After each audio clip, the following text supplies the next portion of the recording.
Today I'm going to show you how I laced up this Shimano XTR rim with Shimano hub using a 2-cross pattern on the disc side and a radial pattern on the non-disc side. So I already showed in the last video that I put in the key spoke into the rim and kind of left it there. So I'm just going to show you the rest of it here. Basically, as for all wheel builds, we put in our first set of spokes, and it doesn't really matter what pattern you use because they all kind of work the same. So basically we start with our key spoke and we count over 4 holes and insert our spoke. Now I'm using these Shimano proprietary nipples. I have a little problem with them at some point, and you'll see as we go along, and I'll show you how I fix that. So we keep going, we count 4 holes, insert our spoke, put on our proprietary nipple, and we just keep going all the way around the wheel until our first set of spokes are completely inserted. Sometimes you have these problems here, like when you first start, the spokes just kind of go back through the spoke holes in the flange, but you just jiggle it out until it comes out. And you just play with it and you'll always get it. Now we just keep moving around the rim. And there's a problem here that I found right away with our proprietary nipple, and it's you can't really use the nipple driver, so instead you use a Phillips screwdriver. And it works just fine. So we just continue here, insert our next spoke, place our nipple, and this one here just kind of goes on.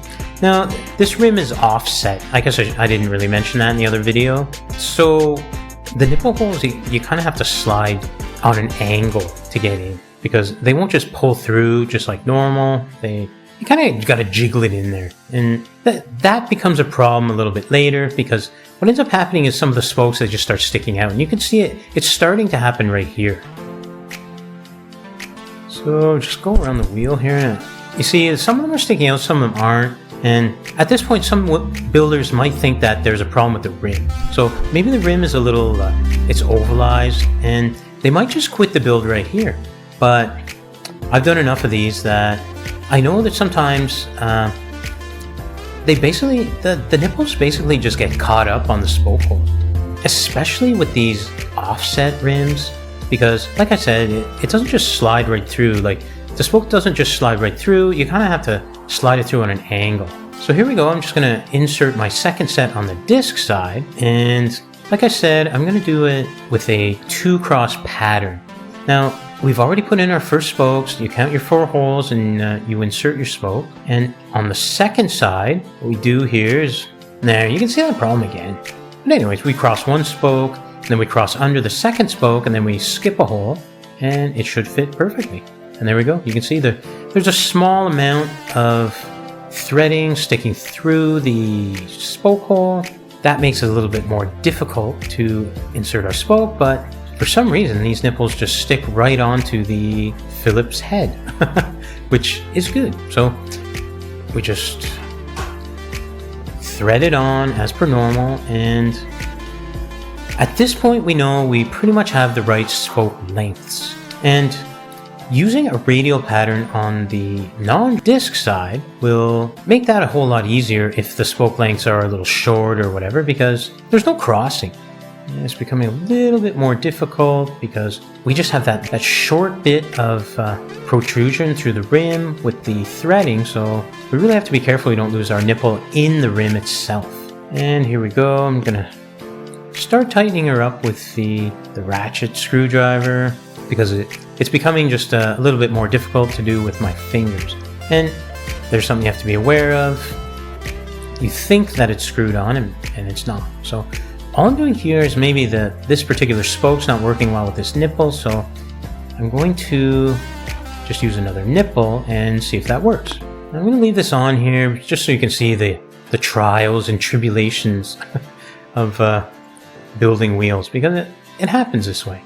It's a deep enough rim that you can't just use your fingers to put it in, but there's no way to really like stick it. So you have to just try your best, try to drop it right onto the spoke threads, and then use your screwdriver to screw it on. So now we have the disc side laced, and here's that problem again. You can see some of the spokes here are protruding way too much, but we don't quit. We're just going to keep going here. So I'm going to start with the radial pattern, and all you do is insert the spoke and then insert into the rim hole right above it.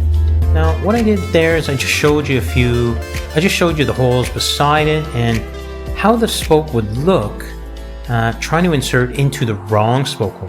Basically, there's not going to be enough slack, so you can pretty much just see. If it looks wrong, stop, inspect, and rectify the issue. So here we go. We have our first radial spoke installed, and all I'm going to do here, because the disc side spokes are very loose, is just insert each spoke one by one and then insert it into the rim.